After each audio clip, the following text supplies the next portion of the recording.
Hi అండి. ఈరోజు super tasty and ఎమ్మీ షీర్ కుర్మా రెసిపీ ఎలా చేయాలో చూద్దాం. సో సింపుల్ అండ్ ఈజీ మెథడ్లో నేను చూపిస్తాను.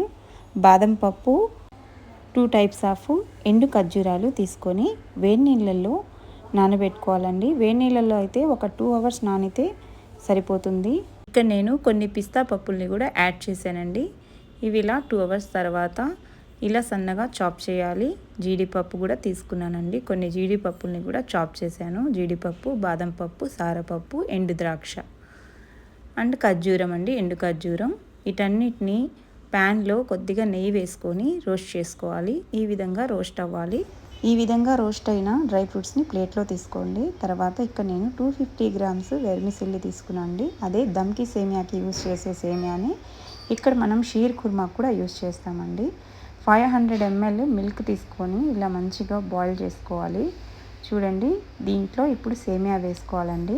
సేమియా మనం ఎక్కువసేపు ఉడికించాల్సిన అవసరం లేదు. జస్ట్ ఒక 5 మినిట్స్లోనే మంచిగా ఉడికిపోతుంది సేమియా. దాని తర్వాత షుగర్ వేసాను. షుగర్ మెల్ట్ అయిన తర్వాత మిల్క్ మేడ్ అండి, ఇది మిల్క్ మేడ్ అంటారు, కండెన్స్డ్ మిల్క్ అని కూడా అంటారు. ఇది నేను ఒక హాఫ్ టీన్ వేస్తున్నానండి. మిల్క్ మేడ్ వేసిన తర్వాత టేస్ట్ ఒకసారి చెక్ చేసుకోండి, షుగర్ సరిపోయిందా లేదా అని. ఇప్పుడు మనం వేయించి పెట్టుకున్న డ్రై ఫ్రూట్స్ అన్నిటినీ యాడ్ చేసేయండి. ఈ విధంగా మంచిగా మిక్స్ చేసుకోవాలండి. జస్ట్ ఒక 5 మినిట్స్ డ్రై ఫ్రూట్స్ వేసిన తర్వాత ఉడికిస్తే సరిపోతుంది. ఫ్లేమ్ని లో ఫ్లేమ్లో పెట్టుకొని జస్ట్ ఒక 5 మినిట్స్ కుక్ చేసి స్టవ్ ఆఫ్ చేసుకోండి.